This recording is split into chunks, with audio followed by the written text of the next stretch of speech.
Makinig ka, ang pinakamalaking pagkakamali ng isang lalaki kapag binabastos siya ng babae ay ang magpaliwanag. Sa tuwing sumisigaw ka, sa tuwing nakikipag-argumento ka, ipinapakita mo na kontrolado niya ang emosyon mo. At kapag kontrolado niya ang emosyon mo, wala ka ng frame. Pero alam mo ba na may mga salitang mas matalas pa sa mura? Mga salitang kapag binitiwan mo ng kalmado, magre-reset ang utak niya mula sa pagiging rebelde patungong regret. Sa dulo ng video na to, ibibigay ko sa iyo ang isang ultimate statement, 3 salita lang to, pero ito ang tanging paraan para mapatunayan mong ikaw ang high value man sa kwentong ito.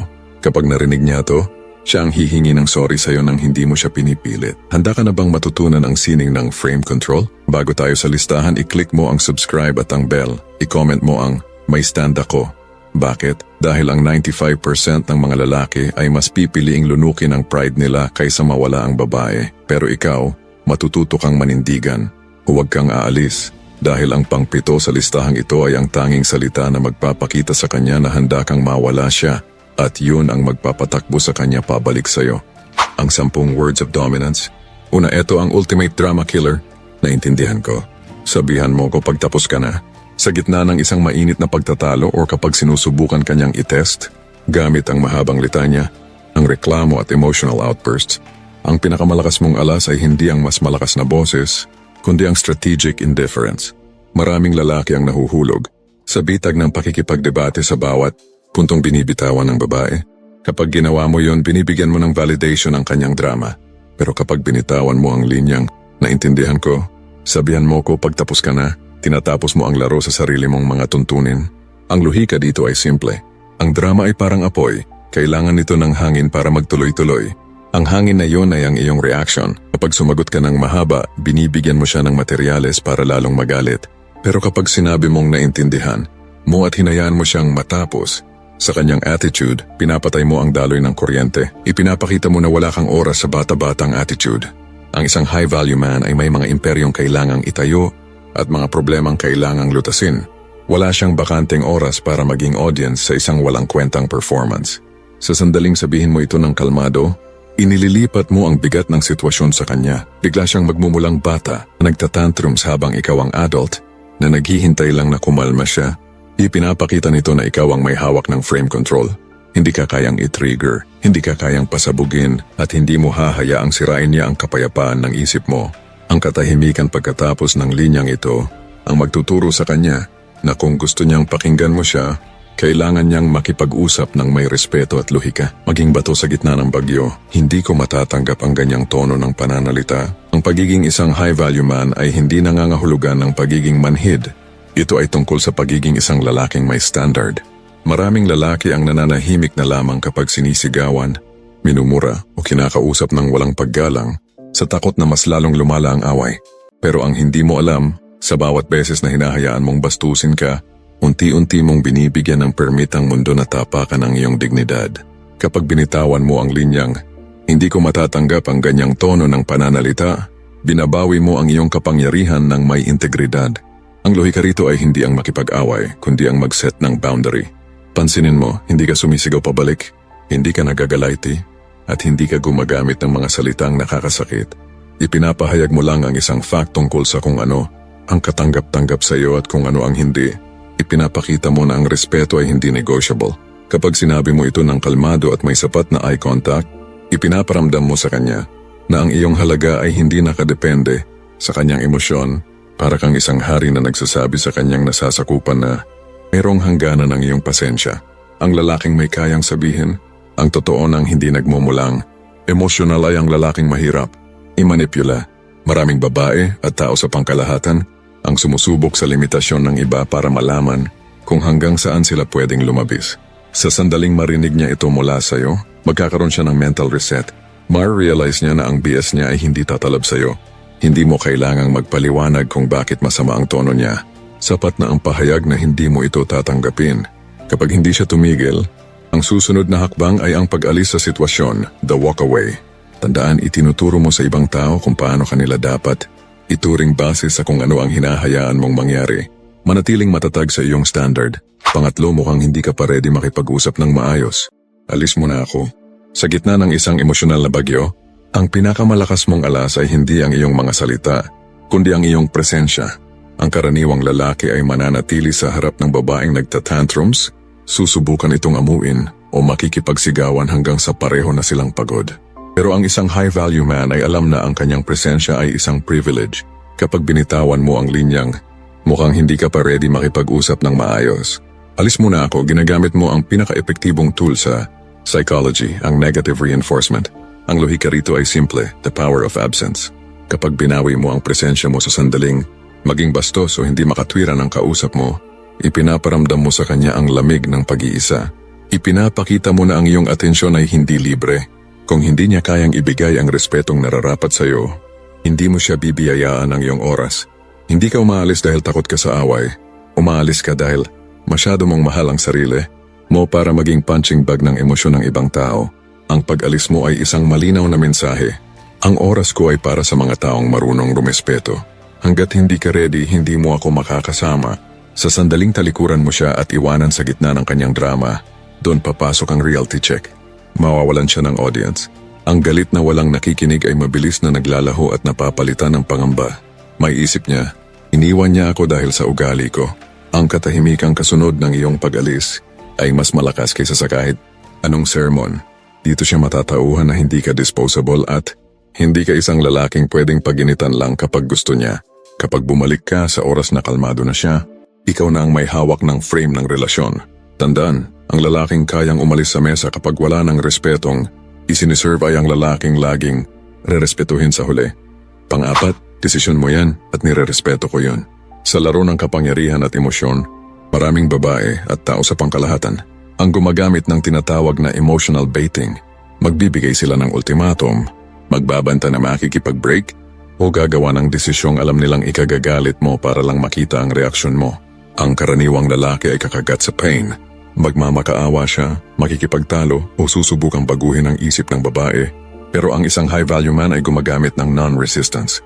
Kapag sinabi mong desisyon mo yan at nirerespeto ko yon, tinatapos mo ang laban bago pa ito magsimula.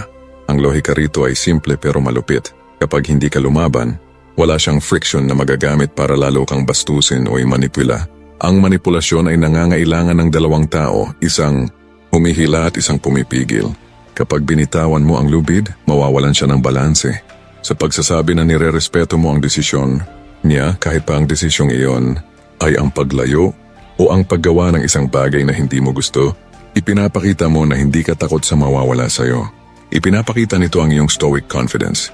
Ipinaparating mo na may sarili kang pag-iisip at hindi ko trabahong kontrolin ka. Pero tandaan mo may sarili rin akong standards.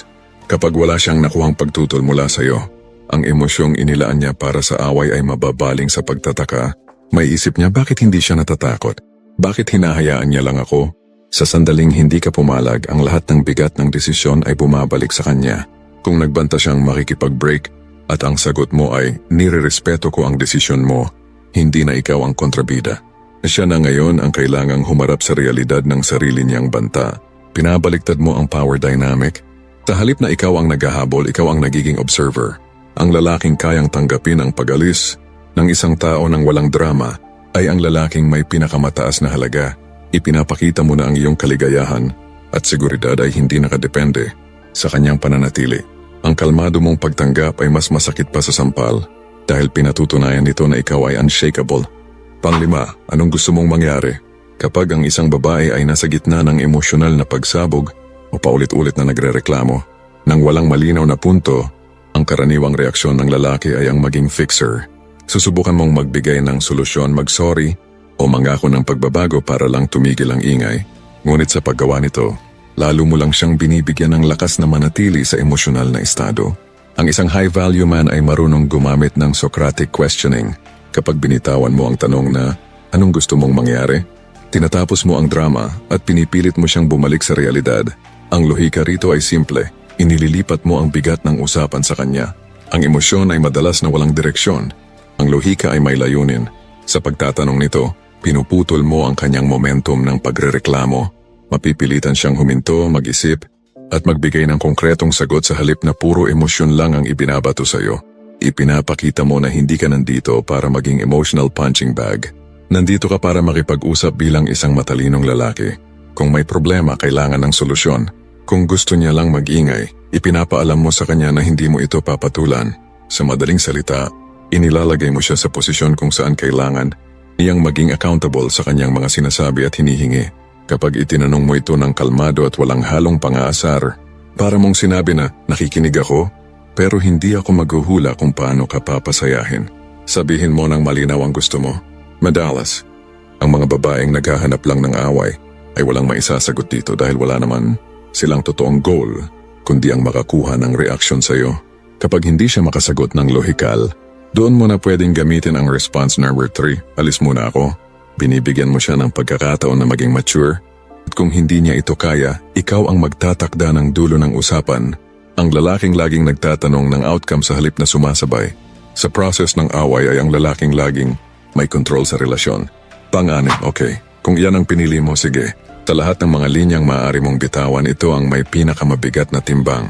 Madalas itong gamitin sa mga sandali ng ultimatum kapag sinabi niyang, ayoko na, alis na ako. O maghiwalay na lang tayo. Ang karaniwang lalaki ay magpapanik, hahabol sa pinto at magmamakaawa para sa isa pang pagkakataon. Pero ang isang high-value man ay alam na ang pag-ibig na kailangang ipagmakaawa ay hindi pag-ibig, kundi pagkaalipin. Kapag binitawan mo ang linyang, okay, kung yan ang pinili mo, sige. Ipinapakita mo ang pinakamataas na antas ng stoic strength. Ang lohika rito ay total acceptance.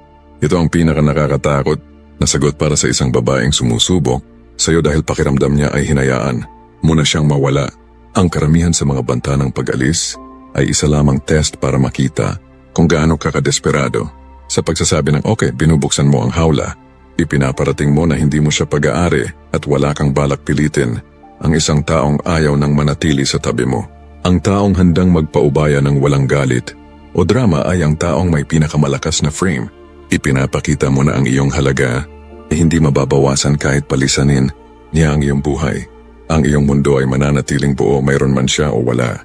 Kapag hindi ka nag-react ng may sakit o kaba, biglang magbabago ang ihip ng hangin. Ang babaeng nag-akalang hinahabol, siya ay biglang makakaramdam ng matinding kawalan. May isip niya, ganun ba kadali para sa kanya na pakawalan ako? Wala ba akong halaga?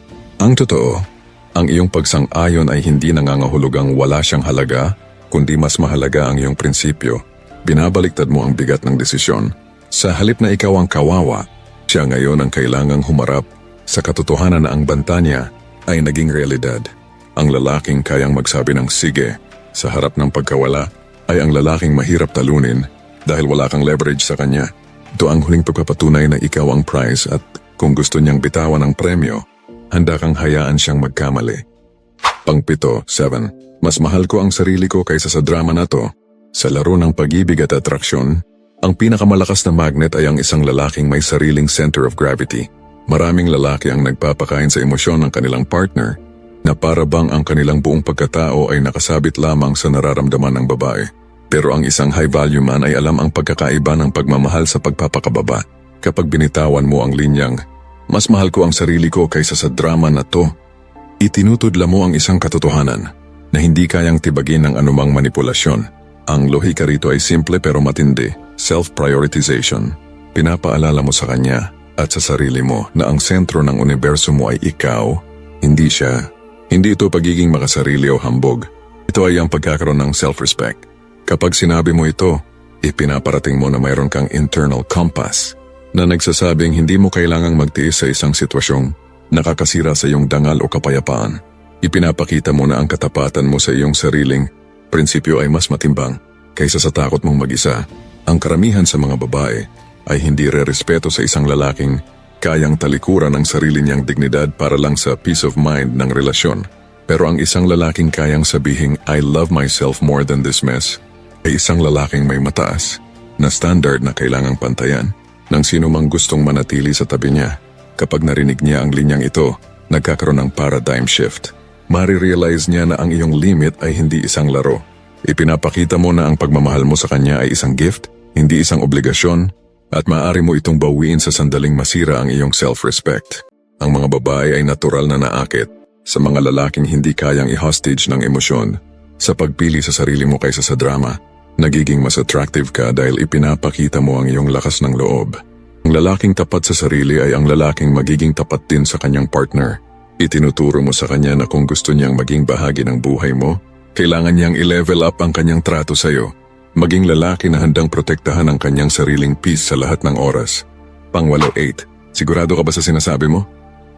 Sa gitna ng emosyon, maraming tao ang nakakabitaw ng mga salitang hindi nila pinag-isipan, mga banta ng pakikip.